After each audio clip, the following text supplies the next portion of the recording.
Ito ang eksena na ikinadurog ng puso ni Joby Espares, isa sa mga anak ni Nanay Lydia na nasa Cavite ngayon nakatira. Ayon sa kanya, habang napapanood ang video ng pang-aabuso sa kanyang ina, halos maiyak siya dahil wala siyang magawa. Kaya naman ora mismo na siyang humingi ng tulong sa programa upang masiguro ang kaligtasan ng kanyang nanay mula sa kanyang mismong ama.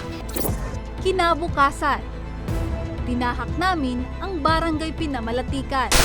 Maya-maya pa ay pinag-usapan ang nangyaring pananakit kay Lola Lydia. At dito, ipinaliwanag din ni Jose ang kanyang sarili sa kumalat na videong sinasaktan niya ang kanyang asawa. Ito na panyari dito. Medyo nasangop lang ako. Kaya sa 3 dias niya ngalakat, habo na siya mag-uli dito sa balay.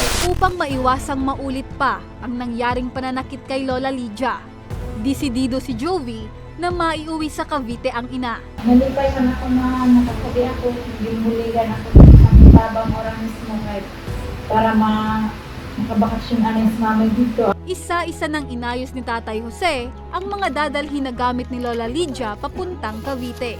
Papasalamat ako sa Bicol, Tabang Ora mismo dahil nakuha ko na po yung nanay ko at nandito na po kami ngayon sa bahay namin. Dala ko na po yung nanay ko.